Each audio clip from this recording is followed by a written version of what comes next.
ఉదయం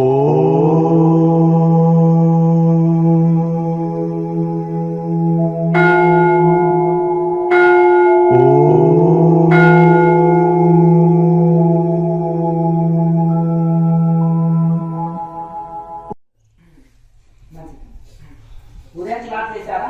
ఉదయం క్లాస్ చేయనప్పుడు చేస్తాం. మీరంతా కొత్త వాళ్ళు. సరే, ఓకే.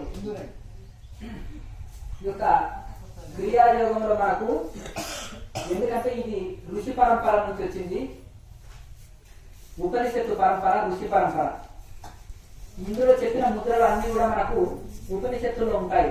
వీటి యొక్క గొప్పతనము, ఈ ముద్రల యొక్క ఫలితము అన్ని కూడా మనకు అందులో ఉంటుంది. తాళవ క్రియ, చక్రస్మరణ, మహాముద్ర, నాభి క్రియ, ప్రాణాయామ, జ్యోతిముద్ర. ఈ సాధన చేస్తుంటే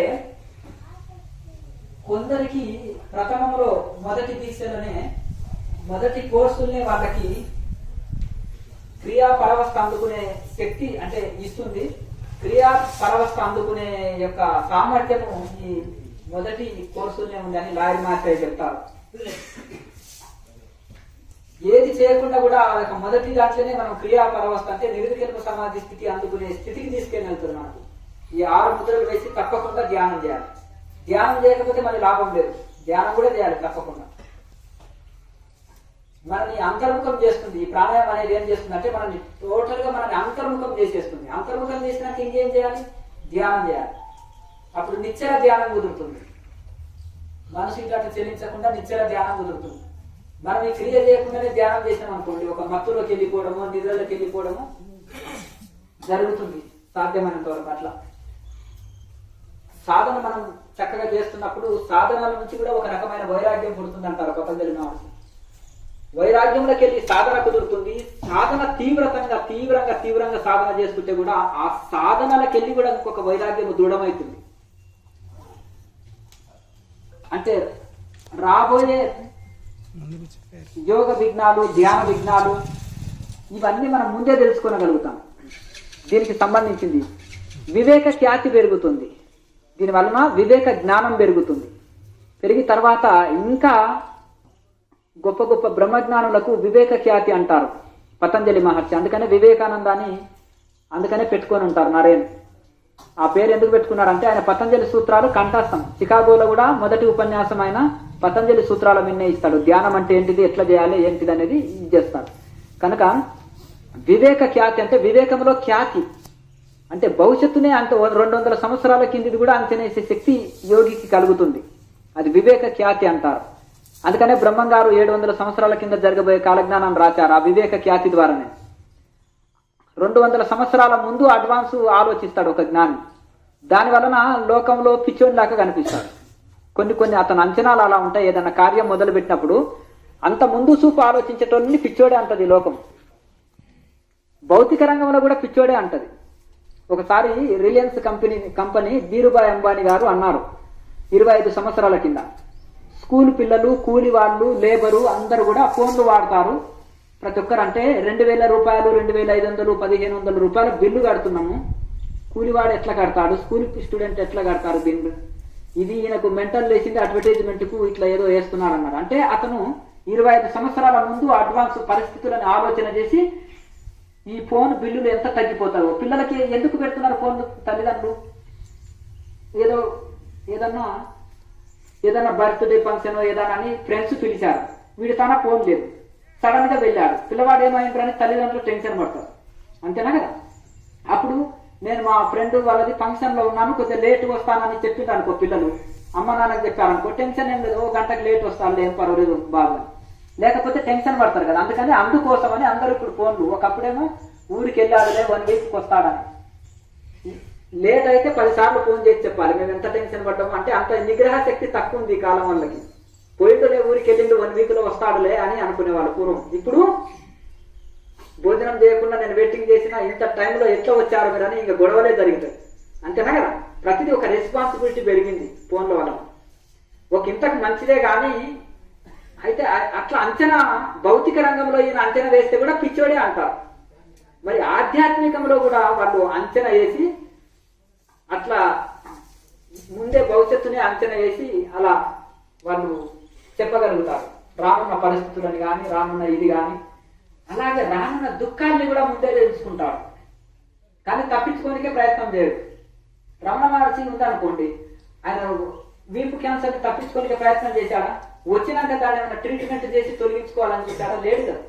అట్లా దానితోటి ఈ వివేక ఖ్యాతితోటి అతను ఏ సమస్యనైనా ఈజీగా, అందుకనే కొన్ని వేల మంది వచ్చి ఆ యోగి దగ్గర ఎందుకు సమస్యలు చెప్పుకుంటారంటే దానికి చక్కటి పరిష్కారం వాళ్ళు చెప్పగలుగుతారు. అట్లా తన సంసారం చక్క పెట్టుకున్న వాళ్ళని ఎవరైనా వచ్చి సలహాలు అడుగుతారు. ఆయనదే చక్కగా లేదు సంసారం, నాకేం సలహాలు చెప్తాడు, ఆయనకే ఫ్యామిలీ సమస్యలు ఎన్నో ఉన్నాయి, నాకేం చెప్తాడు అని అనుకుంటారు. అవునా? ఏదన్నా అవకతవకలు అయితే టెన్షన్ పడుతుంటాడు, చాలా గందరగోళం, ఆయననే సమస్య నీకు చెప్పుకుంటాడు. అంతేనా? పక్క మీ ఫ్రెండే మీ సమస్యలు మీకు చెప్పుకున్నాడు అనుకో, మీరు ఆయనకి చెప్పి లాభం లేదు కదా. అందుకని డాక్టర్ దగ్గర మనం జబ్బు ఏదుందో సమస్య చెప్పుకున్నప్పుడు డాక్టరు దానికి ఆహార నియమాలు కానీ, మెడిసిన్ కానీ, పథ్యం కానీ దాన్ని అన్ని సూచిస్తారు. ప్రతి ఒక్కరికి నాకు ఈ జబ్బు ఉందని చెప్పుకుంటే నవ్వుకుంటారు, కొంతమంది హేళన చేస్తారు. అది చెప్పేది ఎవరి దగ్గర చెప్పాలి? డాక్టర్ దగ్గర దాస్తాం, సిగ్గుపడతాం. మా ఆవిడ చెప్తుందండి, అర్థం కదా, మా ఫ్రెండ్ చెప్తాడు అని. అట్లా కాదు, మనం స్వయంగా చెప్పుకోవాలి మన సమస్య. డాక్టర్ దగ్గర సమస్య, అదే ఆరోగ్య సమస్యని దాచొద్దు. ఈ సాధనలో కూడా ఏదేది కలిగిందో అది చెప్పినప్పుడు అది రైట్ ఆ రాంగ్ అనేది దాన్ని సరి చేస్తారు. సాధనని కూడా కరెక్ట్ చేస్తున్నారా చేస్తలేదా అనేది అబ్జర్వ్ చేస్తారు. అట్లా కనుక మనము ఈ ప్రతి ఒక్కటి కూడా ఇవన్నీ శాస్త్రీయంగా ఉంటాయి. ఆధ్యాత్మిక మార్గంలో ఎంతెంత సాధనల లోపలికి వెళ్తే అంతంత వివేకము పెరుగుతుంది. అవివేకంతో ఈ ప్రపంచంలో అన్ని దుఃఖాలు, అవివేకంతో దుఃఖాలు. వివేకంతో తెలుసుకుంటాం మనం ముందే. మనిషి తెలివైన వాడు కదా. ఇప్పుడు మిడత ఏం చేస్తుంది? అగ్నిని సూతము చాలా ఆకర్షణీయంగా ఉంది అని అగ్నిలో పడుతుంది. మనిషి పడతాడు అగ్నిలో? మనిషికి వివేకం, బుద్ధి ఉంది, వాటికి బుద్ధి లేదు, మనసు ఉంది. చూసిందల్లా అట్రాక్షన్ అవుతుంది జంతువులకి. అందుకనే చేపని పట్టగలుగుతున్నాడు గాలం వేసి, ఎర్రని గుచ్చి. ఎందుకు? ఫ్లూట్ ఊది జింకని పట్టగలుగుతున్నాడు ఓల వేసి. అలాగే ఇంకా కొన్ని పక్షులని ఇవన్నీ పట్టడానికి కొన్ని టెక్నిక్లు ఉంటాయి. ఫ్లూట్ అది మన నాగస్వరం ఊది పాముని పడుతున్నాడు. అది ఒక్కొక్క దానికి ఒకటి, అంటే ఆ జంతువు తొందరగా అట్రాక్ట్ అవుతుంది దానికి, అందుకనే అవి పట్టగలుగుతున్నారు. అందుకని మనిషికేమో వివేకం ఉంది కాబట్టి మనిషి వాటిని అన్ని ఇది చేయగలుగుతుంది. అందుకని ఆ వివేకము మనిషికి ఒక్కడికే ఉంది, జంతువులకు లేదు. కనుక ఆ వివేకంతో మనము మన సమస్యల్ని పరిష్కరించుకోవచ్చు. మనకు వచ్చిన సమస్యలు ఈ ప్రపంచంలో లేని వారు ఉండరు. మనిషి అయి పుట్టినాక ప్రతి ఒక్కరికి సమస్య ఉంటుంది. దాన్ని ఆ వివేకం ద్వారా మన సమస్యల్ని మనమే పరిష్కారం చేసుకుంటాం. మన సమస్యలకు మనకు లోపలి నుంచే జవాబులు వస్తాయి. నలుగురికి సలహాలు ఇచ్చే వరకు మనం వెతుకుతాం. కనుక సాధన ఎంతెంత లోపలికి వెళ్తుంటే అంతంత ఆరోగ్యము, మనశ్శాంతి, మంచి ఫలితం పొందుతాం మనం. యోగము లేకుండా ధ్యానం చేసి గొప్ప ఫలితాలు పొందినాము అంటే అది చాలా అరుదుగా, కోటికో నూటికో దొరుకుతారు. సహజంగా అయితే ఈ కాలంలో వైరాగ్యం తక్కువ, ప్రపంచ ఆకర్షణ ఎక్కువ. ఈ కాలమాన పరిస్థితుల్లో మనోలయం చేయడం అంటే దుస్తరం ఈ కలియుగ మానవులకు. కనుకనే యోగాన్ని శరణి వేడాలి. యోగ అంటే ఆసనాలు కాదు, ఇక్కడ యోగముని. కనుక రమణ మహర్షికి ఎంత తీవ్ర వైరాగ్యం, ఎంత తీవ్ర సాధన చేశాడు. చిన్న పిల్లవాడు 4th క్లాసు చదివే వయసులో కౌపినం కట్టుకొని ఘోర తపస్సు చేశాడు. ఆనాడు బస్సులు, ట్రైన్లు అంత సౌకర్యాలు లేవు, పాదయాత్రలు వెళ్ళాడు. మరి గుహలో 17 సంవత్సరాలు తపస్సు చేసుకుంటే ఆయనకు ఆత్మజ్ఞానం కలిగింది. మరి ఎంత తీవ్ర నిష్ఠ! 24 అవర్స్ ఆయన చేసింది, 24 అవర్స్. మరి లాహిరి మహాశయకు 8.5 సంవత్సరాలు ఒక గృహస్థాశ్రమంలో ఉండే ఎందుకు పట్టింది? యోగ మార్గం, ఫ్లైట్ వేయి. మళ్ళీ ఆయన సామాన్యుడు అంటే దేహాన్ని కాష్టాలం చేసి కాల్చిన తర్వాత 3వ రోజు వస్తాడు. శరీరం లేదు, కాల్చేశారు ఆల్రెడీ. అది సామాన్యులకు కాదు. ఏదో అజ్ఞానులు అంటే ఏదో మా గురువు వచ్చిందని గొప్పలు చెప్పుకోవచ్చు. ఒక ఋషికి దర్శనం ఇస్తాడు. ఎవరికి? ప్రణవానంద స్వామికి.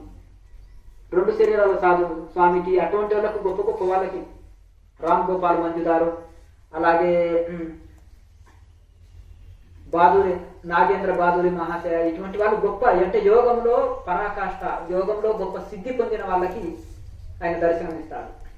అంటే ఒక గృహస్థ ఆశ్రమంలో ఉండి ఆయన ఒక ఎంప్లాయీగా ఉండి పట్టణ జీవితంలో ఉంటూ మరి ఆనాడు రెంట్ రూమ్లో 4 అన్నదమ్ములకు ఒకటే ఇల్లు, సపరేట్గా రెంట్ కట్టుకుంటూ పిల్లలని చదివిస్తూ వాళ్ళు మరి అంత ఫ్యామిలీ జీవితంలో ఎట్లా ఆయనకు సాధ్యమైంది?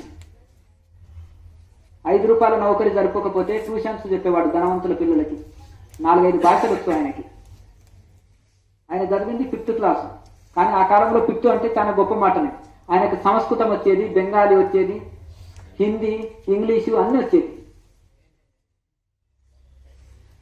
ఆ కాలంలో మనకు ఆంగ్లేయులు పరిపాలిస్తున్నారు కనుక ఇంగ్లీష్ పర్ఫెక్ట్ కనుక అన్ని భాషలు వచ్చేది కాబట్టి అన్ని భాషల్లో ఆయన చెప్పేవాడు. ఈ అన్ని ఎట్ల సమయం ఆయనకు సరిపోయింది? మళ్ళీ సాయంత్రం పూట సత్సంగాలు చెప్పేవాడు, రాత్రులంతా సాధన చేసేవాడు. వాళ్ళు 3 రోజులు బాధ్యతలు నెరవేర్చి అడవికి వెళ్ళేవాడు. 3 రోజులు ఏదో ఒక అడవిలో కూర్చునేవాడు. 3 రోజులు 24 అవర్స్. ఒకసారి ఆయన 10 రోజులు 10 నైట్లు 10 పగలు 24 అవర్స్ కూర్చుంటాడు 10 రోజులు సమాధిలో. అట్లా అది ఎట్లా సాధ్యమైందంటే అది తీవ్ర వైరాగ్యము, తీవ్ర తపన చేత అది సాధ్యమవుతుంది. అంత వైరాగ్యం, అంత తపన ఎవరిలోనూ ఉన్నా అది సాధ్యమవుతుంది. కనుక ఎంత మంద బుద్ధి అయిన వాళ్ళకి కూడా బుద్ధి వికసింపజేయాలంటే, వైరాగ్యాన్ని పెంపొందించుకోవాలంటే యోగం ద్వారా అది సాధ్యమవుతుంది. ఎంత బలవంతమైన మదపు టేనుగైనా సరే గొలుసులు పెట్టి కట్టివేస్తే ఎక్కడ పోతుంది? చిన్న చిన్న తాళ్ళైనా తెంపివేయచ్చు, కానీ గొలుసు పెట్టి కట్టేస్తే ఎక్కడ వెళ్ళదు. ఆ గొలుసు లాంటిదే మదపు టేను కట్టేది వారి వారి యొక్క మనసు. మదపు టేను కట్టే అది కంట్రోల్ కాదు కదా. అలాగే ఈ గొలుసు అనేది ఏంటిది? యోగం. గుంజ అనేది ఏంటిది? పిల్లర్ అనేది ఏంటిది? అది పరమాత్మ. ఆ పరమాత్మ అనే పిల్లర్కి గొలుసు అనే యోగం చేత మదపుటేనుగా అనే మనసుని కట్టివేయాలి. అందుకని ప్రాణాయామ ద్వారా కంట్రోల్ అవుతుంది అనేది దీనికి ఎగ్జాంపుల్ అనమాట. అట్లా ప్రాణాయామ అభ్యాసం వలన మీకు మనసు వశమవుతుంది, మనసు కంట్రోల్లో వస్తుంది. బాడీ మైండ్ కంట్రోల్ ఉంటేనే ధ్యానం. ఒకరు ధ్యానం అని ఎగిరెగిరి పడుతుంటారు. సార్ నవ్వు వస్తుంది వీళ్ళని చూస్తే. జబర్దస్త్ ప్రోగ్రామ్కు బాగా పనికి వస్తారు వీళ్ళు, అంతేనా కదా? మేము చూడం, టీవీ చూడం, కానీ అంటారు అనమాట. ఎవరంటే మామూలుగా అంటారనమాట. కాళ్ళు పైకి ఎత్తుతారు, విలువిలువిలువ చిన్నపిల్లవాడు కొట్టుకున్నట్టుంటారు. ఇక్కడ కొట్టుకుంటాడు, అక్కడ కొట్టుకుంటాడు, గోడకు నెత్తి గుద్దుకుంటారు. ఏదో అసలు మెంటల్ చేష్టాలు. అంటే యోగ తెలియని వాళ్ళు అంటే ఇట్లుంటుందేమో అనుకుంటారు. నిజంగా యోగలో పరిచయం లేని, ఒక యోగా సాధన పరిచయం లేని వాళ్ళు నిజమేమో అనుకోవచ్చు. కానీ అందులో యోగ శాస్త్రము పరిచయం ఉండి తపస్సులు చేసి ఇవన్నీ చేసి చిన్నప్పటి సంది ఆధ్యాత్మిక అన్వేషణ చేసి ప్రపంచమంతా తిరిగి కూర్చున్న వాళ్ళకు దానికి తెలుస్తుంది కదండి, లోతుపాతులు తెలుస్తాయి కదా. ఇప్పుడు మీ జాబులలో ఒక్కొక్కరికి ఒక స్కిల్స్ ఉంటాయి, ఒక్కొక్కరికి ఒక టెక్నికల్గా ఒక్కొక్కరు ఒక రంగంలో ఉన్నారు. మీ రంగంలో మీకు ఎంత ఎక్స్పీరియన్స్ ఉంటుందో మా రంగంలో మాకు రైట్ రాంగ్ చెప్పగలుగుతాం. అట్లా యోగంలో పర్ఫెక్ట్ ఉన్న వాళ్ళు కంప్యూటర్ గురించి తెలియకపోవచ్చు, అంతేనా కదా? ఆ రంగంలో ఎక్స్పర్ట్ ఉంటాడు. ఇందులో ఎక్స్పర్ట్, ఏ రంగంలో ఎక్స్పర్ట్ అందులో దాంట్లో లోతులు పాతులు చెప్పగలుగుతారు. మెకానిక్స్ చూడంగానే దాన్ని ఇలా చూసి కూడా ఇది మిస్టేక్ అని చెప్పేస్తారు. నిజంగా కూడా అదే ఉంటుంది. సిస్టమ్ ని రిపేర్ చేయమన్నా కరెంటు లైన్ రాకపోతే కూడా జస్ట్ ఇట్లా చూస్తేనే తెలుసుకుంటారు వాళ్ళు. అట్లా ఏ పనిలో కానీ అందులో ఎక్స్పర్ట్ అండి ఆ పనిలో వారు అంటారు. ఇట్లా కనుక తెలియదు రకరకాల కొంతమంది మనసులు. ఇది ఒక మెంటల్ ఆసుపత్రి. ఎవడి పిచ్చి వాడిది, వాడు డబ్బు పిచ్చి, ఒకటికి వ్యాపారం పిచ్చి, వాడికి ఉద్యోగం పిచ్చి, అర్థమైంది కదా? ఇంకా ఒక్కొక్కడికి ఒక పిచ్చి, ఎవడి పిచ్చి వాడికి ఆనందం. అమాయకులు ఎక్కడున్నారు, ఎట్లా బోల్తా కొట్టియాలని ఇంకొకటి కూడా కుహనా మేధావులు అంటారు. మేధావులు అంటే మళ్ళీ అది మేధస్సు కలిగిన వాళ్ళు. కుహనా మేధావులు అంటే అర్థమైంది కదా, బోల్తా కొట్టించే వాళ్ళు అనమాట. దేనికి విలువ డిమాండ్ ఎక్కువ ఉంటుందో ఆ వ్యాపారం చేస్తాం. అర్థమైంది. ఇప్పుడు ధ్యాన యోగులు ఎక్కువ ఉన్నారు అనుకో, అనే చక్రాల యాక్టివేట్ మిషన్ అని చేసుకుంటాం అనుకో, ప్రతి ఒక్కరు అనుకుంటారు. ఆ మిషన్లో కంపెనీ పెట్టేస్తాడు. అర్థమైంది. అంటే మార్కెట్ ఏదుంది, ఏ ఫీల్డ్ చేయాలండి కానీ వ్యాపారం అంటే ఇప్పుడు మార్కెట్ ట్రెండ్ని బట్టి పోవాలండి, మైండ్ సెట్ని బట్టి పోవాలండి అంటారు. అవునా కదా? జనాలు ఎక్కువ దేనికి ఆకర్షి ఏది చేస్తున్నారు, ఏది వాళ్ళకి ఇష్టం అనేది కొత్త వస్తువుని తయారు చేస్తుంది. అట్లా అది చాలా మటుకు జనాల మైండ్ సెట్ని క్యాష్ చేసుకోవడమే ఉంటుంది కదా ఈ కాలంలో. వ్యాపారం అంటే, బిజినెస్ అంటే అంతేనా? అంటే సర్వీస్ అందియచ్చు, దాంట్లో తప్పేం లేదు. సర్వీస్ అందించి చేయొచ్చులే, కానీ దాన్ని ఇంకొక రకంగా ఇది చేయకూడదు. కమర్షియల్ అనుకోండి. ఇంకా దాన్ని ఏమంటారంటే మనుషులని మోసం చేయొద్దని శ్రమించి తీసుకోవచ్చు, దాన్ని ఇదేం లేదు. ఈ ఆధ్యాత్మికంలో కూడా ఇంకా రకరకాలుగా తయారైపోయినాయి ఇవన్నీ కూడా.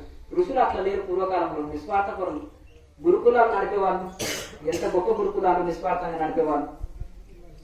అట్లా కనుక మీరు కన్ఫ్యూజ్ కావద్దని నేను అనేది ఏంటంటే, కన్ఫ్యూజ్ కాకుండా ఈ ప్రాణాయామం అనేది చాలా ముఖ్యం. ఈ కాలం పాలిటి వరం. ఇప్పుడు కలుషితమైన ఆహారం తింటున్నాం, సహజమైన దొరకదు. ఇప్పుడు అన్ని హైబ్రిడ్ అని, ఇంకా ఇవని అది అని, ఏది ఏ ఆహారం తీసుకున్నా అన్ని కల్తీలు అయిపోయినాయి. గాలి కలుషితం, తాగే నీరు కలుషితం. మేము మినరల్ వాటర్ తాగుతున్నాం స్వామి అంటే మినరల్ వాటరే పెద్ద కలుషితం. అన్న మినరల్స్ అని ఉండదు కదా, మినరల్స్ అని అదే డేంజర్, పాయిజన్ అది. ఇప్పుడు బాగానే ఉంది కదా అంటే 40 ఏళ్ళకే కిడ్నీ ఫెయిల్, లేకపోతే ఇంకా ఏదో మన మోకాల నొప్పులో, లేకపోతే ఏదో ఉంటుంది కదా హార్ట్ ప్రాబ్లమ్స్ ఎట్లా వస్తున్నాయి. మొన్న ఒక ఏదో సినిమా యాక్టరు చనిపోయిందని ఒకటి చెప్పారు యువకుడు. కర్ణాటక ఒక ఆయన ఇక్కడ వస్తానని ఇక్కడికి చెప్పాడు ఆయన. కర్ణాటక ఆయన బీజేపీలో ఇప్పుడు ఎంపీ ఉంటాడు. ఆయన భక్తి అంటే ఇష్టం. 100-150 సినిమాలు తీశాడు ఆయన. రామకృష్ణుడు చెప్తే ఆయన మాట్లాడారు ఇక్కడ ఆశ్రమానికి. అయితే ఆ విధంగా ఆయన చెప్తే, నా మిత్రుడు ఇలా చనిపోయాడు పాపం, చిన్న వయసు అని ఆయన చెప్తే నాకు దీన్ని తెలిసింది. మరి ఎందుకు మంచిగానే ఉన్నాడు కదా, బాడీ ఫిట్గానే ఉంది కదా, మరి అంత బాగానే ఉన్నాడు కదా, జిమ్ బాడీ కదా అని అంటే అది కాదు సమస్య. ఇప్పుడు కల్తీ నూనెలు ఉన్నాయి కదా, ఆ నూనెలతోటి అతనికి ఇది లేదు. అదే యోగం పాడైతే కనుక అది క్యూర్ చేస్తుంది. అర్థమైంది కదండి. కలుషిత ఆహారం తిన్నా దాన్ని క్యూర్ చేసే శక్తి యోగాలో ఉంటుంది, జిమ్ బాడీలో ఉండదు. కలుషిత ఆహారాలు కానీ కలుషిత నీళ్లు తాగిన, అరణ్యాల్లో ఏం ఫిల్టర్ నీళ్లు దొరుకుతాయా? ఏ నీళ్లు కనిపిస్తే తాగడమే. మేము పల్లెటూరులో పుట్టి పెరిగినాం కదా, చిన్నప్పుడు నేను ఎక్కడ పడితే చెరువులో నీళ్లు తాగేవాళ్ళు, వాగులో ఇసుక నీళ్ళు అని తాగేవాళ్ళు. ఇప్పుడు ఏంటి చూడండి, ఇప్పుడు ఏ పరిస్థితులు వచ్చినాయి చూడండి. ఆ విధంగా మనకు నీళ్ళని కాంచి గొడగట్టి తాగితే బెస్ట్. అది చాలా మంచి. గోరువెచ్చని నీళ్లు తీసుకుంటే ఆరోగ్యానికి చాలా మంచి. అంటే అన్ని కలుషితమైంది, ఇవన్నీ కలుషితమైనవి తీసుకుంటూ కూడా మనం ఆరోగ్యంగా ఉండాలంటే యోగాన్ని మనం శరం వేయాలి, యోగముని చేయాలి. పూర్వకాలంలో ఆ యోగం చేసేవాళ్ళు కనుక ప్రతి ఒక్కరికి పరిచయం ఉండేది. బ్రాహ్మణులు పూజలే కాదు, యోగం కూడా అభ్యాసం ఉండేది పూర్వకాలంలో ప్రతి ఒక్కరికి. ఎందుకంటే మన ప్రాణాయామ వినియోగ అంటారు కదా సంకల్పంలో, ఉట్టిగా అనరు. అది ఇప్పటివరకు రాదు కాబట్టి ముక్కు పట్టుకో చేతికి అడిగేసుకో అంటారు, అంతేగాని అట్లా 5 ప్రాణాయామాలు చేయించాలి ప్రతి ఒక్కరికి. అప్పుడు ఆ యోగాభ్యాసం అనేది ఉండదు. అక్కడ ఒక పిచ్చివాడిలాగా తిరిగే యోగికి కూడా హిమాలయాల్లో యోగం పరిచయం ఉంటుంది. ఇప్పుడు సిటీలో ఉండే వాళ్ళకి ఒక రకమైన టెక్నాలజీ పరిచయం ఉంటుంది, పట్టణాల్లో ఉండేవాడికి ఆ పంట పొలాల్లో తిరిగినందుకు పంట ఎలా చేస్తారని కళ్ళారనన్నా చూస్తాడు. అతను వ్యవసాయం చేస్తున్న ఒక అవగాహన ఉంటుంది కదండి, ఉంటది కదా. వ్యవసాయ రంగం మీద పల్లెటూరులో పుట్టి ఇక్కడే పెరిగి ఇక్కడే ఉండే జీవితాంతం ఉన్న వాళ్ళకి వ్యవసాయం చేయకున్నా కానీ బిజినెస్ చేసుకున్నా పంట పొలాల్లో తిరిగి అదంతా దానికి ఐడియా ఉంటుంది, ఒక ఐడియా ఉంటుంది అట్లా. కనుక ఆ యోగం అంటే అక్కడ అంత ప్రతి ఒక్కరికి తెలిసిన విద్య అది. ఇప్పుడు ప్రతి ఒక్కరూ మన దగ్గర సంస్కృత పండితులే ఉండాలి, సంస్కృతం చదివితేనే ఉద్యోగం రావాలి. ఈ ఆంగ్లేయులు రాకుంటే అదే పరిస్థితి ఉంది. అందరికి సంస్కృతం చదువుకుంటే అప్పుడు సంస్కృతకుని చేయ అంటారు. చైనా వాడు చైనా లాంగ్వేజ్ లేకపోతే ఉద్యోగం ఇస్తాడా? లేదు కదా. అలాగే మన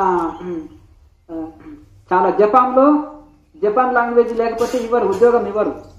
ఇంగ్లీష్ అంటే కొంచెం వస్తే బెటరే అని అనుకుంటారు తప్ప వాళ్ళ భాషకు వాళ్ళు ఎక్కువ ప్రాధాన్యత ఇస్తారు. రష్యన్ కూడా రష్యా భాషకి ఎక్కువ ఇంపార్టెంట్ ఇస్తారు. కనుక ఇప్పుడు ఇక్కడ కూడా మన సంస్కృతం వస్తేనే ఉద్యోగం, తర్వాత సెకండ్ లాంగ్వేజ్ లెక్క ఉండవచ్చు ఇంగ్లీష్ ఒక సబ్జెక్టు అంతే. కనుక ఇప్పుడు మనము దీనివలన మనము ఇప్పటి కూడా మనలో భ్రమ ఏంటంటే ఇంగ్లీష్ వాడు గొప్పవాడు, ఇంగ్లీష్ గ్రంథాలు గొప్పదనే భ్రమలోకి వచ్చాం. 100 సంవత్సరాల కింద మన ఋషులది కాపీ కొట్టి 1% కాపీ కొట్టి మళ్ళీ 99% కల్పించి రాసిన పుస్తకాలు ఇప్పుడు గొప్పవాళ్ళనే. దానికి ప్రశ్నించేటోళ్ళే లేరు. దాన్ని అన్ని చాలా కొన్ని సెంటర్లో ఇట్లా చెప్తున్నారు ఆ గ్రంథాలు గొప్పవని. మరి వాళ్ళకు అంత గొప్ప మేధావులు ఉంటే మన వివేకానంద స్వామి పోయి అక్కడ అవకాశం దొరుకుతుందేనా అంత చెప్పడానికి? పరమహంస యోగానంద అక్కడ యోగం నేర్పియడానికి అంత అవకాశం ఉంటుండేనా? లేదు కదండి. వాళ్ళ దగ్గర లేకుండానే మన వాళ్ళని తీసుకున్నారు. ఆ దేశం వాళ్ళు సోమరులు కాకపోతే మన యువకులకు ఎవరికి సాఫ్ట్వేర్ జాబే దొరకదు. అవునా? పెద్ద పెద్ద పోస్టుల్లో ఎందుకున్నారు? ఒకటి వాళ్ళలో గుణం ఏంటంటే టాలెంట్ని చూసి జాబ్ ఇస్తారు. టాలెంట్ని చూసి పైకి ఎవరిని రికమెండేషన్స్ చెల్లవు. అక్కడ టాలెంట్ ఉన్నవాడిని ఎంత పైకన్నా ఎదగొచ్చు ఆ దేశాలు. ఇక్కడ ఎంత టాలెంట్ ఉన్నా లంచాలు ఉండాలి, లొంగి ఉండాలి, అంతేనా కదా? స్తోత్రాలు చేయాలి, అన్ని చేయాలి. అక్కడ అది లేదు. నేను అదే ఫారిన్ యువకులు ఎన్ఆర్ఐస్ని అడిగేది అదే. ఇండియా నమస్కారం స్వామి అంటే ఎందుకు అంత బోరు కొట్టిందా మీకంటే, లేదు బాస్ ఉంటే వాడికి ఎప్పుడు వంగి వంగి నమస్కారాలు చేయాలి. కొంతమంది అమ్మగారులు అంటున్నారు. అక్కడ అట్లా లేదు. టాలెంట్ ఉన్నాడు ఎంత పైకన్నా ఎదగొచ్చు. వాళ్ళు చెప్పేది అంటే ఇక్కడ కూడా కొంత మార్పులు వచ్చినాయని చెప్పడం జరిగింది. అంటే ఒకటి ఎందుకంటే ఇవన్నీ కూడా ఇప్పుడు ఇక్కడ అన్ని దరిద్రం వచ్చింది ఏంటిదంటే ఇవన్నీ మన రిజర్వేషన్లు ఇవి అవి. అసలైన టాలెంట్ వాడు ఇక్కడ అంచబడతాడు, నిజాయితీ పరుడు అంచబడుతున్నాడు. అక్కడ నిజాయితీగా పనిచేసి టాలెంట్ ఉన్నాడు ఎంత పైకైనా ఎదగొచ్చు విదేశాలు. వాళ్ళకు మనకు ఉండే తేడా ఇదే. భారతదేశం వెనుకబడడానికి కారణం ఇది. చాలా ముఖ్యమైన పాయింట్ ఇది. కనుక ఇప్పుడు మనం నేను ఈ యోగాన్ని, ఋషులు అందించిన యోగాన్ని మనం రోజు సాధన చేస్తే గొప్ప ఫలితం పొందాం. ఆరోగ్య సమస్యలు ఉన్నాయా? యోగం చేయండి. క్రియాయోగ మెడిటేషన్. యోగ అంటే యోగ కాదు, యోగము. క్రియాయోగ మెడిటేషన్, క్రియాయోగ ధ్యానము. మనం క్రియాయోగ అంటే యోగా అనుకుంటారు జనరల్, వాళ్ళకి తెలియదు. కొంతమంది ఇంకా కంగారు పడుతుంది, తల కిందికెట్టి కాళ్ళు పైకెత్తాలనేమని. ఇది క్రియాయోగ మెడిటేషన్. పరమహంస యోగానంద గారు కానీ పతంజలి మహర్షి కూడా చెప్తారు. ఇది తపస్వాధ్యాయ ఈశ్వర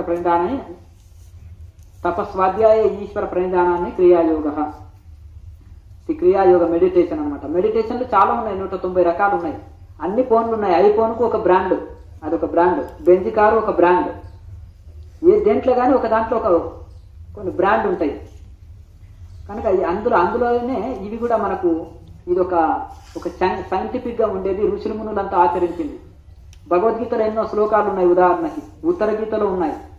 రామాంజనేయ సంవాదనంలో ఆంజనేయుడు రాముడి మధ్యలో జరిగిన సంవాదనంలో క్రియాయోగం అంతా అందులోనే వస్తుంది. వశిష్ఠుడికి రాముడికి మధ్యన సంవాదనంలో క్రియాయోగం అంతా అందులో వస్తుంది. వాళ్ళంతా ఋషులంతా ఆచరించారు ఇదంతా. నిన్న మన వచ్చింది ఎవరో కనుక్కున్నది కాదు, ఇంకేదో ఇది ముద్ర అండ్ల ముద్ర ఏదో కొత్త యోగం అని పేరు పెట్టుకుని చేసేది కాదు. ఇది మన కుహనా మేధావులు చాలా ఉన్నారు మన ఇండియాలో కూడా. ఇప్పుడు ఎట్లా అంటే ఒక గురువు తాను పోయి శిక్షణ తీసుకుంటారు. ఆ గురువు పేరు వాడుకు చెప్పుకోరు, ఆ ఋషి పరంపర చెప్పరు. ఈ ఇండ్లతోటి అండ్లతోటి ముద్ర కలిపి దానికి ఒక కొత్తది పెడతాడు పేరు. ఎన్ యోగా, టే యోగా, కే యోగా, టీ యోగా అని దానికి ఏదో కొత్తది పెట్టేస్తాడు. దానికి ఇంకేదేదో పెట్టేసి దాని పేరు వాళ్ళ పేరు తగిలించుకొని బ్రాండెడ్ అని ఇదేదో ఈ మేధావి ఏదో కొత్తగా అనుకున్నట్టు దాన్ని ఇది చేసేస్తాడు. లేవా? అటువంటి చాలా ఉన్నాయి. ఇంకా ఒక మేధావిని గురువు ఎవరని గట్టిగా అడిగితే పెన్సిల్ స్కెచ్ గీసి ఇంకో ఈయన నా గురువు అని అంటాడు.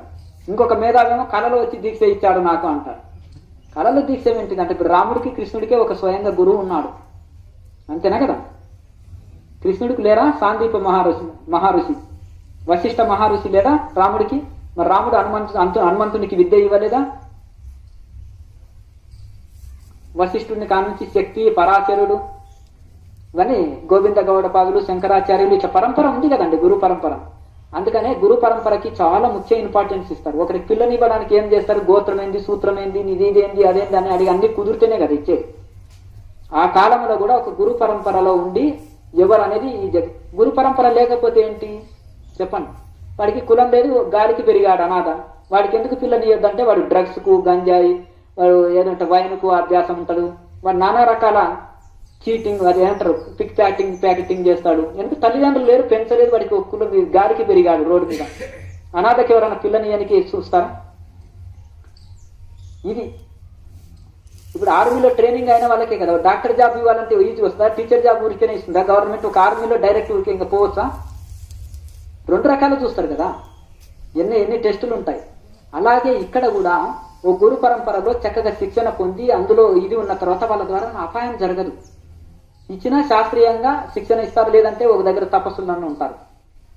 దీని వలన ఏంటిదంటే దీని వలన మిస్గైడ్ ఎక్కువ జరుగుతుంటుంది.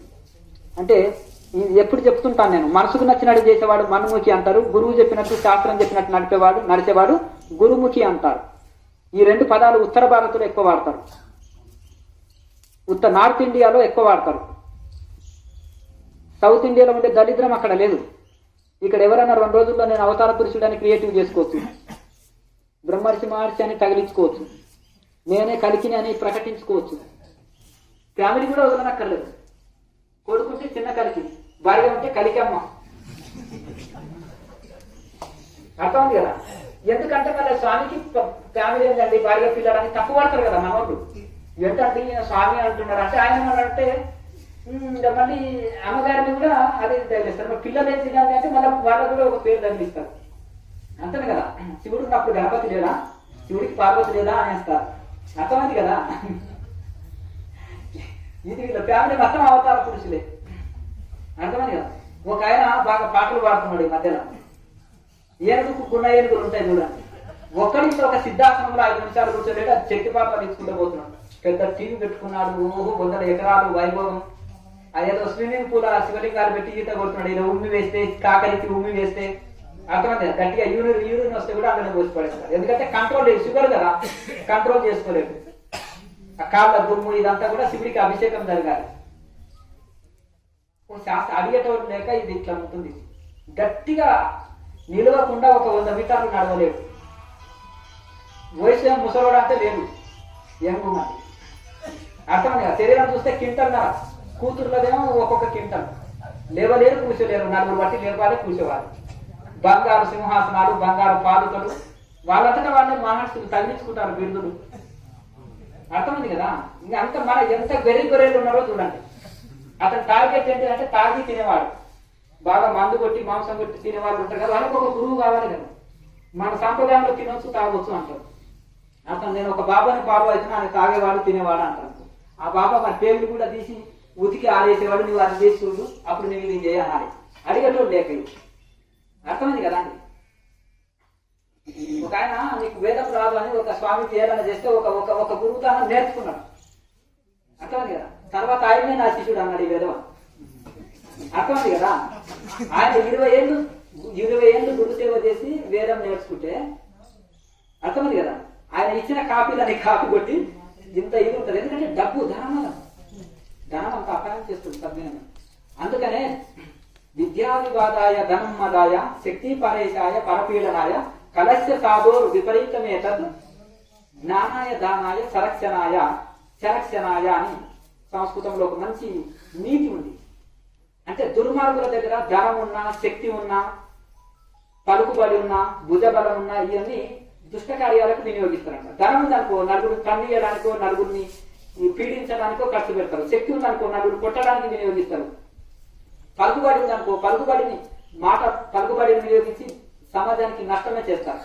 అదే బ్రహ్మజ్ఞానుల దగ్గర, సాధువుల దగ్గరనే ఉంటే, ఇక్కడ సాధువులు అంటే ఇంకా దొంగ సాధువులు కూడా ఉన్నారు. మరి వీళ్ళంతా దొంగ సాధువులు ఇప్పుడు చెప్పేది. అర్థమైంది కదా. ఫ్యామిలీ పక్కనే ఉంటుంది, తను వాడు అవతార పురుషుడిగా క్రియేటివ్ చేసుకుంటాడు. కళలో ఎవడో వచ్చి దీక్ష ఇచ్చాడంటారు, ఋషుల పేర్లు వాడుకుంటారు, ఇదే చేస్తుంటారు. అర్థమైంది కదా. కనుక అదే ఇప్పుడు నీకు ఫ్యామిలీ ఉన్నామనుకో, ఆయన సుబ్బారావు గారా, అప్పారావు గారా, ఆయన ఎంప్లాయీలే అని అంటాడు. అర్థమైంది కదా. అదే కాశాలు కట్టుకొని కొంచెం ఏదన్నా కొంచెం గుండు కొట్టుకొని ఇంటిరావు మాలలు వేసాడనుకో, అంటే అప్పారావు స్వామి గారు ఆయన రోజు దేవుడు వచ్చాడంటే ఏమంటే ఈ మధ్యలో దేవుడు వచ్చాడంట. అర్థమైంది కదా. అంటే ఇంకేముంది, వీరభోగ వసంతరాయుడు నేనే కలియుగంలో అని కూడా చెప్పుకోవచ్చు. అందుకనే ఉండుగడ్డలకు ఉపదేశం ఇచ్చే వాళ్ళు కూడా ఉంటారు. ఈ కలియుగము ఇది మాయ అని బ్రహ్మంగారు ఎప్పుడో చెప్పారు లేరా. పెద్ద మినిస్టర్లుగా సీఎంలు పిఎంలు వాళ్ళు తోక పట్టుకొని తిరిగారు. మరి ఎందుకు? వాళ్ళ బ్లాక్ మనీ ఎంత దాసానికి ఒకరు కావాలి కదా, వాడు డ్రగ్స్ వాడడానికి ఒకరు కావాలి. అర్థమైంది కదా. ఎక్కడైనా లాడ్జికి పోతే పట్టుకుంటారు, రైడింగ్ జరిగి ఇక్కడ మంచిగా ఎంజాయ్ చేసుకొని పోవచ్చు. ₹1 చెక్ ఇస్తాడు, 16 అమ్మాయిని ఇచ్చేస్తాడు. ఇక మనకి భారీగా ముట్టి మీద అంటది ఇంట్లో, ఇంటి దగ్గర ఉంటే. ఇటువంటివి అర్థమైంది కదా. తాగొచ్చు, తినొచ్చు. ఏడిపోతున్నట్టే భక్తి కోసం పోతున్నాం ఆశ్రమానికండి. అర్థమైంది కదా. ఇక అంతా తీసుకొచ్చి వాళ్ళకి పెట్టేస్తారు. ఇక వాళ్ళకి ఒక గౌరవం కలిగిస్తారు. ఇప్పుడు నడిచేటివి అంతా అదే, అర్థమైంది కదా. ఒక్కొక్కటి DNA చెక్ చేస్తే తీసుకుపోయి మా డేరా బాబా లాగా జైల్లో పడేశారు, అర్థమైంది కదా. అంటే అతను సాధువు కాదు పాపం, ఒక గృహస్థుడు, అర్థమైంది. ఇంతవరకు చెప్పినాక కలిసి బొలికి అని. అటువంటిలా సామాన్య గృహస్థుడు. గురువు ఏం చేసిండు, ఆయన వృద్ధాప్యుడు అయిన తర్వాత ఈ ట్రస్ట్ చక్కగా నడుపుకున్నాయని చేతిలో పెట్టాడు. వాడికి సినిమా యాక్టర్ కావాలని కోరిక కలిగింది, సినిమాలు తీసేసుకున్నాడు. ఇంకేదేదో వాడికి ఆడింది ఆట. ఎందుకంటే సాధువు కాదు, కాషాయం కట్టలే అతను. ఇది పరిస్థితి. కనుక అందుకనే ఎందుకు ఇంత శంకరాచార్య స్ట్రిక్ట్ చేశాడంటే, అర్హత లేకుండా ఎవరైతే సన్యాసంలో స్వయంగా వాళ్ళు ధరించి సాధువుగా చలామణి అవుతుంటారో వాళ్ళని తీసుకుపోయి జైల్లో పెట్టండి అని పెట్టించేవారు శంకరాచార్య. శాస్త్ర వాదన చేసి అది తాంత్రికాన్ని ఖండించి పడేసి లేకుండా చేసిండు. కాపాలికము రూపు మార్పు పడేసిండు. మొత్తం ఇవన్నీ అద్వైత ధర్మాన్ని స్థాపించారు. కనుక ఇప్పటికి కూడా ఎక్కడికి వెళ్ళినా నీ పరంపర ఏంటిది, నీదేంటిది, ఇది అడుగుతారు. ఓ షాప్కి వెళ్తే అడుగుతావు ఏం బ్రాండ్ అండి అడుగుతారా కదా. ఈ బ్రాండెడా కాదా అంటారు. మన కులం వాడా అంటారు పెళ్లి చేయడానికి. ఇక్కడ అదేం రోగము కానీ ఎవరో ఒక ఆన్లైన్ క్లాస్ పెడితే ఏదైనా ఒకటి ఇది అయిపోతే బూట పూసుకొని వస్తే ఋషి అని తోక పట్టుకొని తిరుగుతూనే ఉంటాం. నలుగురు క్యూ కట్టిందనుకో గొర్రెల్లాగా అనుసరిస్తారు. ఏం పరంపర అది, ఏం పరంపర అది, ఎక్కడ ఏంటిది అనేది ఇది అది లేనే లేదు. బంజరాక్షలో ఇదే బ్యాచ్ మొత్తం ఇంటి ఆ చెంచోళ్ళు అసలు వాళ్ళు అడిగే తెలియదు. వాళ్ళ తాత 4వ తరమో 5వ తరం ఉన్నారో లేకపోతే వాళ్ళు ఇంత పింఛాలు పెట్టుకొని తిరుగుతుంటారు. ఇదే పని బంజరాక్షలో వెళ్తే వాళ్ళకి ఏంటంటే ఓసిగా ఎవరు తెచ్చిన చేతి పెడితే ఏమవుతుందో, ఎవడో శివమం చేపిస్తే ఏం జరిగిపోతావు వాళ్ళు అన్నట్టే ఉంటది తప్ప. ఇట్లా వచ్చాడనుకో సుబ్బారావు గారు అంటే అబ్బా నా పేరు కూడా చెప్పాడు అంటే గేటుకే బోర్డు వేసుకున్నాడు తెలుస్తుంది. తలకాయ దొరికింది పని చేస్తలేదు. వాడు కాన్వెంట్ స్కూల్లో చదివాడు, అడిగంటే తెలియదు. ఈ లోపల ఏం చేసేస్తాడంటే ఈ ఓసిగా కదా సోమరులు అవుతారు కదా, సోమరులతోటి ఏదో ఈ డబ్బుల కోసం ఇది తిరుగుతుంటారు. ఇది తెలియదండి. ఈ ప్రపంచంలో పెద్ద మేధావులను పెద్ద 4 PhDలు చేసిన అంత తెలివి తక్కువ ఎవరు లేరు. మొదలు ఫాలో అయ్యేది వాళ్ళే. ఇంకా పాపం అమాయకులు వాళ్ళు ఫాలో అయితే మిగతాలు ఫాలో అయితే ప్రపంచ కోటీశ్వరులంతా మరి అది ఏమో కానీ వాళ్ళ బుర్ర అక్కడ పనిచేయదు. స్పిరిచువాలిటీ వచ్చే వరకు పనిచేయదు. మరి మిగతా దాంట్లో తెలివి బాగుంటుంది. ఆధ్యాత్మికంలో వాళ్ళకు జీరో నాలెడ్జ్ ఉంది. ఎందుకు పొరపాటు జరుగుతుంది అంటే జీరో నాలెడ్జ్ ఉంది కాబట్టి గుర్తుపట్టలేదు. మన భౌతిక రంగంలో గుర్తు తీసి ఎక్స్రే మిషన్లు వాళ్ళు బాగా పనిచేస్తుంది. వాళ్ళ జీవితం అంతా ఇంకా ఆ యొక్క భౌతికంలోనే రీసెర్చ్ చేశారు. వాళ్ళు ఆధ్యాత్మికంలో రీసెర్చ్ చేయలే కనుక వాళ్ళు తెలుసుకోలేదు. ఇప్పుడు వీళ్ళనంతా పైకి లేపింది ఇటువంటి మేధావులే. 4 PhDలు చేసిన వాళ్ళు, పెద్ద పెద్ద పొలిటికల్స్ లేదంటే పెద్ద పెద్ద ధనవంతులే వీళ్ళని పైకి లేపింది. వాళ్ళని ఒక విలాస కేంద్రంగా తయారు చేసుకుంటారు అంతే.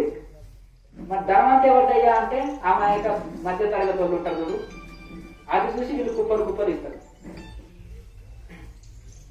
మన తిరుపతిలో ఏమి చూశాను కదా, ఒక లారీ సమానం ఇది చేసింది. దొరికిందా బంగారము, వజ్రాలు, నోట్ల కట్టలు. అర్థం ఒక అజ్ఞానిని దానికి పెట్టేస్తే చూడు, దర్శనానికి పోతే తిండి పెట్టక 8 గంటలు 10 గంటలు 20-30 గంటలు అందులో కూర్చోబెట్టి వాళ్ళ అవస్థ కాదు. 10,000-20,000 టికెట్ పెట్టి కూడా వాళ్ళు 8 గంటలు ఎందుకు పెట్టింగ్ చేస్తారండి? 20,000 వాడికి అక్కడ ఉండే వాడిని జేబులో పెట్టి వాడిని దర్శనానికి పంపిస్తున్నాడు. ఇది లైన్ ఇట్లే ఆగుతుంది. ఎందుకు ఆగుతుందంటే కారణం ఇది. అందుకని ఉత్తర భారతంలో మన సౌత్ ఇండియా అంటే రాక్షస గడ్డ అంటారు. బద్రీనాథ్లో టికెట్ ఉందా, కేదార్నాథ్లో కాశీలో టికెట్ ఉందా? అంత ప్రాముఖ్యత దేవాలయం సేవ చేయాలంటే ఉత్తర భారతంలో అయి పుట్టారంటారు వాళ్ళు. అర్థం కదా. ఈ ఎండోమెంట్లు అక్కడ ఎందుకు పని చేయ ఉత్తర భారతంలో చేస్తున్నా అండి. మన సౌత్ ఇండియానే పని చేస్తాయి కానీ కొట్టి పంపిస్తారు వాళ్ళు. దేవుడి కాడ వ్యాపారం చేయదు ఉత్తర భారతం. అది ఋషులు పుట్టిన గడ్డ కనుక అక్కడ సేవ ఉంటుంది. చిన్న గుడి పెద్ద సేవ ఉంటుంది.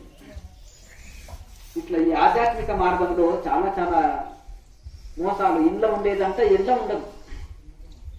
ఇంట్లో ఉండేటంతా ఎండ ఉండదు. దీనికి PGలు చేసిన వాడిని అడగరు, నీ గురు పరంపర అని ఏం లేదు. కాషాయం చూస్తే సిలిండర్. అర్థమైంది కదా ఈ పరిస్థితి. కనుక మనకు భగవంతుడు తెలివి ఇచ్చాడు కాబట్టి ఆధ్యాత్మికంలో రీసెర్చ్ చేసి చేరాలి. ఈ లోపల ఇప్పుడు ఏదో కళ్ళు మూసుకొని అనాథని ఎవరో క్యారెక్టర్ లేని అమ్మాయి చేసుకున్నది అనుకో, ఆమె జీవితం నాశనమే కదా 10 ఏళ్ళు మరి, అంతే కదా. ఇప్పుడు ఇది కూడా అంతే అనమాట. ఈ ఆధ్యాత్మిక రంగంలో కొన్ని రోజులు మనం వేస్టే కదా. ఫోటో పెట్టాడండి ఆ పరంపర అనుకున్నాడంటే మరి ఆ పరంపర ఉంది అక్కడ లేదు కదా. ఒక ఆయన బుద్ధుడికి పెట్టాడండి, ఒక ఆయన శంకరాచార్యుడికి పెట్టాడండి, ఒక ఆయన బ్రహ్మంగారిది పెట్టాడండి విగ్రహం అంటే కుదరదు కదా. ఐఫోన్ అని రాస్తే తీసుకుంటావా, అందులో దాన్ని సెట్ చేస్తావా, లేదు కదా. దానికి సంబంధించింది ఉంటుంది కదా, కోడ్ నెట్లో కొట్టి చూసి ఇది ఒరిజినల్లా కాదని చూస్తావు కదా డౌట్ వచ్చినప్పుడు. ఇట్లా ఈ విధంగా మనము ఆధ్యాత్మిక మార్గంలో ఈ ఋషి పరంపరలో ఉన్న తర్వాత మళ్ళీ కనిపించి కానక్కర్లేదు, దాన్ని ఇంకా కంటిన్యూ ఫాలో అయిపోవడం.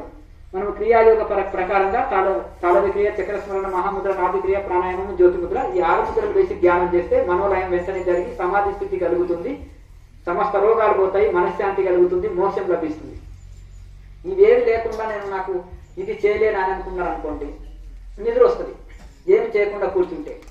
ఇంకేదైనా సింపుల్ గా చెప్పండి స్వామి అని కొంతమంది అంటారు. పెద్ద వయసు వాళ్ళు నేనేం ముద్ర వేయలేను మరి నాకు పరిష్కారం ఏంటిదండి అంటే దానికి కూడా మినహాయించి ఏమి చేయలేకున్నా ఒక కుర్చీలో కూర్చున్నా మేరుదండం నిటారు పెట్టి ఈ ప్రాణాయామం ఏదైతుందో 100ల కొద్ది ప్రాణాయామం శక్తి కొరది, అర్ధగంట చేయి, గంట సేపు చేయి. ఆ ప్రాణాయామం చేసిన తర్వాత జ్యోతి ముద్ర వేసి మెడిటేషన్ చేయి. ఇంకా ఇక మిగతా శరీరం సహకరించిన ప్రతి ఒక్కరూ కింద ఆసనంలో కూర్చొని చక్కగా బెడ్ షీట్ని 4 మడతలు వేసి కూర్చోండి. ఎక్కువ మెత్తగా ఉండదు, ఎక్కువ గట్టిగా ఉండదు, మధ్యస్థంగా ఉంటే ఎక్కువసేపు కూర్చోగలుగుతాం.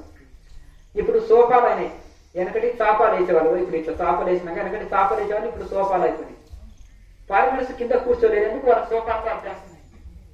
ఇండియాలో ఆ పరిస్థితి లేదు, అంతేనా కదండి. ఇట్లా అభ్యాసం ఎందుకు సగం రోగాలు ఆసనం మీద కూర్చోడానికే వస్తున్నాయి, కింద కూర్చోడానికి వస్తున్నాయి.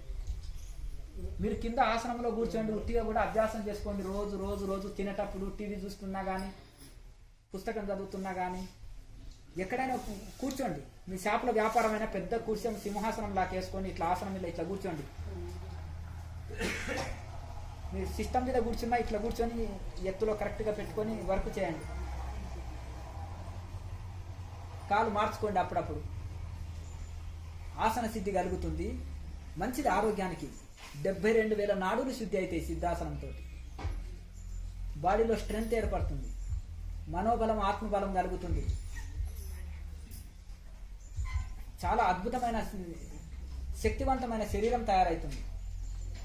ఎద్దు చూడు రాత్రి చూస్తే నైట్ అంతా ఒకే ఆసనంలో కూర్చుంటుంది, నంది రూపంలో కూర్చుంటుంది. చూసారా, కదలను కూడా కదలదు. దానికి సహజంగానే ఆసన సిద్ధి ఇచ్చాడు భగవంతుడు జీవరాశుల్లో. ఆవు కానీ, ఎద్దు కానీ, గేదెలు కానీ చూడండి, తెల్లవారులు కదలకుండా కూర్చొని నెమ్మది వేసుకుంటాయి ఇంతవరకు తిన్న ఆహారాన్ని. అంటే అది కొంచెం ప్రకృతి సహజంగా ఆహారం తీసుకుంటాయి. అట్లా కూర్చొని కూర్చొని కూర్చొని కూర్చొని అభ్యాసం అయిపోయింది వాటికి. మనం కూడా ఏం చేయాలంటే ఆహారంలో కొద్ది మార్పులు శాకాహారంలోనే తీసుకొని అల్లము, మెంతులు, జీలకర్ర ఇవన్నీ బాగా వేసుకుంటే జీర్ణశక్తి బాగా పెరుగుతుంది, వాయువాతాలు తీసేస్తాయి. లేవంగానే గోరువెచ్చని నీళ్లు తాగాలి, 1 లీటర్ తాగాలి. గ్యాస్ ట్రబుల్, మలబద్ధకం ఉండదు, పొట్ట సాపు ఉంటే అన్ని సాపు ఉంటాయి. అట్లా ఇవి అన్ని కొంచెం ఇది మినిమం కనీసం ఇది మనం పాటించాలి. ఆరోగ్య సంబంధించిన హెల్త్ టిప్స్ని పాటించాలి. తర్వాత ఇంత యోగా, మెడిటేషన్ చేస్తే అద్భుతమైన ఫలితాలు మనం పొందుతాం. మొత్తం రిపేర్ ఇచ్చినాక బండి ఇంకా కష్టం. పాత బండి రిపేర్లు ఇస్తుంటుంది. ఎట్లా ఓల్డేజ్ వచ్చిందనుకో, పెద్ద వయసు వాళ్ళకి ఎట్లా రిపేర్ ఇస్తుంటుంది బండి శరీరం, అంతేనా? ఇక వయసులో ఉన్న వాళ్ళు కూడా రిపేర్ ఇస్తుంది అంటే దీన్ని చక్కగా జాగ్రత్తగా పెట్టుకుంటలేమని అర్థం. దీన్ని వాడేస్తున్నాం, అర్థమైంది కదా. ఏ వస్తువునైనా ఎక్కువ వాడితే ఏమవుతుంది, తొందరగా రిపేర్లు వస్తాయి కదా. చూసి వాడుకుంటారంట, అబ్బో ఆయన 10 ఏళ్ళ రిపేర్ ఇస్తలేదంటే ఆయన చూసి వాడతాడండి ఎక్కువ అని అంటారు కదా. ఇది కూడా అంతే అనమాట. ఎవరైనా దాన్ని ఇక శరీరాన్ని తెగ వాడేస్తున్నాం, అది మనకు ఈనకుండా అయిపోతుంది. అది బండి మనకి ఇంతదా ఈనదు కదా, మరి మెకానిక్ కూడా ఈనదు, డాక్టర్ వచ్చినా ఈనదు ఒకసారి మించిపోయినప్పుడు. అలాగే దీన్ని కూడా మనం చూస్తూ ఏది ఎంత కావాలో అంత కరెక్ట్గా మనం దాన్ని బ్యాలెన్స్ చేసిపోతుంటే మంచిగా ఉంటుంది. అందుకనే యుక్తాహార విహారస్య యుక్త చేష్టస్సు కర్మసు భగవద్గీతలు చెప్పినట్టుగా ఆహారము, తిండి, నిద్ర, వ్యవహారం అన్నిట్లా మితంగా, ఏది చేసినా మితం. మితి తప్పితే గతి తప్పుతుంది. ఈ యొక్క 6 ముద్రల్ని చేసి ధ్యానం చేస్తే వెంటనే మనోలయం జరుగుతుంది. ఇంకా ఏమి చేయలేని వృద్ధులు కూడా కాళ్ళ నొప్పులు ఉన్నాయి స్వామి అన్నారు అనుకో, కాళ్ళు చాపుకోండి. ఇంకా ఇది కూడా మినహాయించడం, అందరికి కాదు ఇది, వాళ్ళకు మేరుదండం నిటారు పెట్టుకొని ఇంకా చేస్తూనే ఉండండి. ఇక ప్రాణాయామం చేసిన తర్వాత మెడిటేషన్ చేయండి, వెంటనే మనోలయం జరుగుతుంది. నాడులు శక్తివంతంగా అయితే చాలా అద్భుతంగా. కింద 5 నిమిషాలు కూర్చొని లేని వాళ్ళు గంటల తరబడి కూర్చోగలుగుతున్నారు. నేను కుర్చీ మీద కూర్చోబెట్టి మీకు ధ్యానం అభ్యాసం చేసిన అనుకో, మీరు దానికే అభ్యాసం అయిపోతారు. అర్థమైంది కదా. వాళ్ళని కూడా పెద్ద వయసు వాళ్ళు పాపం ఇంకేదైనా శరీరం సహకరించిన వాళ్ళు ఎవరైనా ఉంటే వాళ్ళు కూర్చున్నా, వాళ్ళకి ఏం చెప్తున్నాం కండిషన్, రిలాక్స్ టైంలో ఆనుకొని కూర్చోండి. ఒక మెడిటేషన్ టైంలో కొంచెం మేరుదండం నిటారు పెట్టి ప్రశాంతంగా కూర్చొని కొద్ది ప్రాణాయామం చేసినాక మెడిటేషన్ చేయండి. వాళ్ళకు కూడా అద్భుతమైన ధ్యానం కుదురుతుంది. ముఖ్యం అనేది ప్రాణాయామం. ఆసనాలు అన్ని అందరు వేయలేరు. ఇక్కడ వృద్ధులు, చిన్నపిల్లలు, స్త్రీలు, పురుషులు అనకుండా అందరు చేయగలుగుతారు. పెద్ద వయసు వాళ్ళు కూడా ఈ ప్రాణాయామం చేయగలుగుతారు. ఈజీ. ఒక ప్రాణాయామ టెక్నిక్ తోటే మనం మనసును వశం చేసుకోవచ్చు. ఎలా అంటే మనసు అనే పాముని నాదస్వరం అనే నాదం ఊది పట్టుకోవచ్చు. ఈ ప్రాణాయామతోటి మనసును పట్టుకోవచ్చు. 1000 ఆసనాలు వేసేటోళ్ళు కూడా మనసు ఆధీనంలో రాదు. బాడీ కొద్దిగా హెల్తీగా ఉంటుంది అంతవరకే, కానీ మనసు ఆధీనంలో రాదు. మనసును పట్టుకోవాలంటే శ్వాసనే పట్టుకోవాలి. శ్వాసన అంటే ప్రాణాయామ టెక్నికే, ఇంకా దానికి మించిన టెక్నిక్ లేదు. మనసు ఆధీనంలో వస్తే ఇంకా అన్ని ఆధీనంలోకి వచ్చేస్తాయి. మనసు ఆధీనంలో వచ్చి కూర్చుంటుంది అనుకో, శరీరంలో కూడా ఆధీనం వస్తుంది. నాడులు లోపల శుద్ధి అయిపోతాయి కదా. ఈ యొక్క ఇప్పుడు మెయిన్ ఆన్ చేసినాం అనుకో, ఎంత సప్లై ఉంటుంది కదా కరెంటు, బల్బు వేస్తే బల్బులోకి వస్తుంది, ఇక ఎంత సప్లై ఉంటుంది కదా. అలాగే ఈ ప్రాణాయామతోటి మరి ట్యాంకులో నీళ్లు ఉన్నాయండి, నీళ్లు ఉంటే అన్ని మనం ట్యాప్ ఇట్లా తిప్పితేనే వస్తుంది కదా, అన్ని పైపు లైన్లో నీళ్లు ఉంటాయి కదా. అలాగే మనం ఏదైనా ఖాళీ ఉంటుందా పైపు, ఏ పైపు ఖాళీ ఉండదు. అలాగే ప్రాణశక్తిని తీసుకొని లోపల ఎప్పుడైతే మనం కుంభకం చేసినప్పుడు ఈ అన్ని నాడుల్లోకి అంత ప్రవేశిస్తుంటుంది, అది ప్రాణశక్తి అందించబడుతుంది. ప్రాణాయామ గొప్పతనం ఏంటంటే కొన్ని మూసుకుపోయిన నాడుల్లో కూడా అందులోకి ప్రవేశించి అక్కడ శక్తి అందించి మోకాలు నొప్పులు, ఇప్పుడు మోకాలు నొప్పి వస్తుందంటే ఇక్కడ వాయునాళాలు చక్కగా పనిచేస్తలేవు, లేదా రక్తనాళాలు సరిగా పనిచేస్తలేవు. ఈ వాయునాళాలు రక్తనాళాలను అంత ఫిల్టర్ చేసేస్తుంటుంది. శరీరంలో కార్బన్స్ తోటే సమస్త రోగాలు అంటాడు పరమహంస యోగానంద ఒక యోగి ఆత్మకథలు. ఈ కార్బన్స్ అంతా తీసివేసి ఆ శరీరంని మొత్తం ఆక్సిజన్ అందించి శరీరం అంతా శక్తిని, ప్రాణశక్తిని అందించబడుతుంది.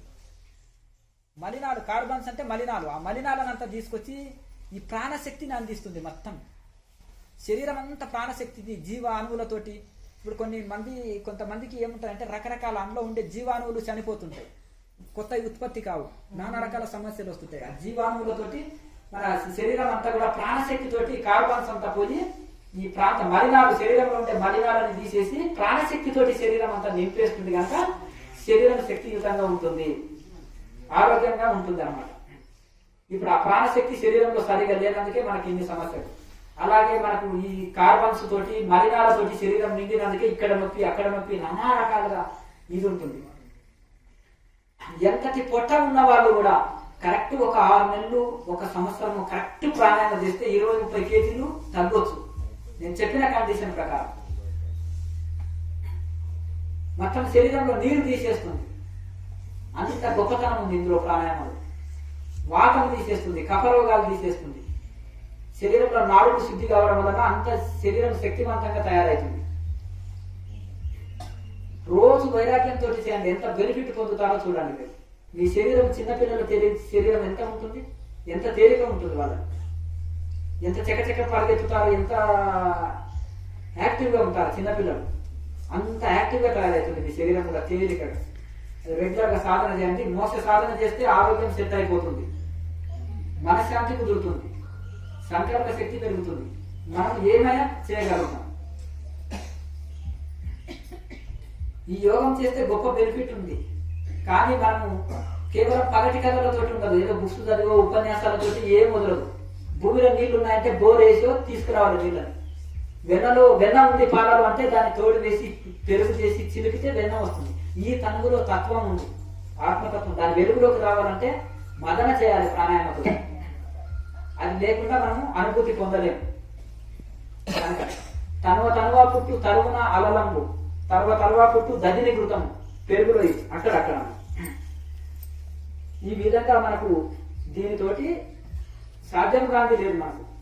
అట్లా చక్కగా మనం ఈ 6 ముద్రలు వేసి మనము ప్రాణాయామం చేస్తే, మెడిటేషన్ చేస్తే వెంటనే మనకు మనోరాయం జరుగుతుంది. నాకు శుభం. అక్కడ కూర్చొని ఇంకా సాధనలో కూర్చోండి.